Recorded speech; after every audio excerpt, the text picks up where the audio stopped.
সবাইকে শুভেচ্ছা। আশা করি সবাই ভালো আছেন। আজকে খুবই সাধারণ একটা উপসর্গ নিয়ে কথা বলবো, যে থ্রট ইরিটেশন অথবা গলা খুসখুসে ভাব বা অস্বস্তি। এটা খুবই সাধারণ উপসর্গ হলেও এর কিছু বেশ কারণ আছে।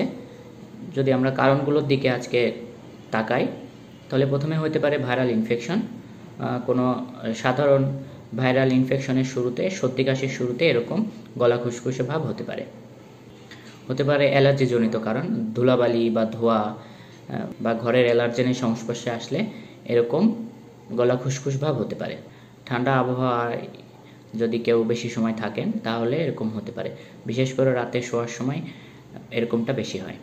যদি কারো অ্যাসিড রিফ্লাক্স থাকে, অর্থাৎ পাকস্থলীতে যে গ্যাস্ট্রিক অ্যাসিড তৈরি হচ্ছে এটা যদি উপর দিকে উঠে আসে, তাহলে গলায় খুসখুসি ভাব থাকতে পারে।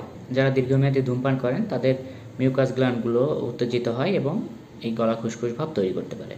অনেকে আছেন অনেক বেশি চিৎকার করে কথা বলেন বা অনেক বেশি কথা বলেন, এদেরও এরকম গলা খুসখুস ভাব দীর্ঘমেয়াদী থাকতে পারে।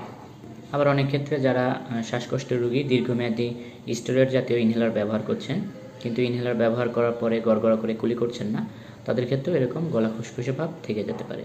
এই গলা খুসখুসের সাথে আরও কিছু সাধারণ লক্ষণ থাকতে পারে, যেমন জ্বর বা জ্বর ভাব, গলায় ব্যথা অথবা হাঁচি বা নাক দিয়ে পানি পড়া অথবা শুকনা কাশি, গলায় চুলকানি, এগুলো থাকতে পারে। তাহলে লক্ষণটা যেহেতু বললাম সাধারণ, এর চিকিৎসাও সাধারণ পদ্ধতিতে করা সম্ভব।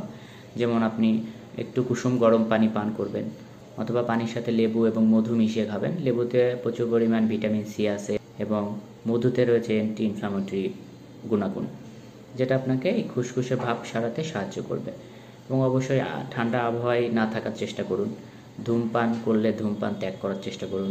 এগুলোর সাথে রোগীর সমস্যা বুঝে অনেক সময় কিছু অ্যান্টিহিস্টামিন জাতীয় ওষুধ দেওয়া হয় চুলকানি কমানোর জন্য। অনেক সময় প্যারাসিটামল জাতীয় ওষুধ দেওয়া হয় যে গলা ব্যথা বা জ্বর থাকলে, অথবা যদি অ্যাসিড রিফ্লাক্সের সমস্যা থাকে তাহলে অ্যান্টাসিড জাতীয় ওষুধ দেওয়া হয়। এই সাধারণ ঘরোয়া চিকিৎসাগুলোতেই অধিকাংশ ক্ষেত্রেই রোগী ভালো হয়ে যায়। সবাইকে আবারও ধন্যবাদ। আশা করি এই ভিডিওটা আপনাদের উপকারে আসবে এবং এই বিষয়ে যদি কারো কোনো প্রশ্ন থাকে আমাকে অবশ্যই কমেন্ট বক্সে প্রশ্ন করতে ভুলবেন না। সবাই ভালো থাকুন, সুস্থ থাকুন।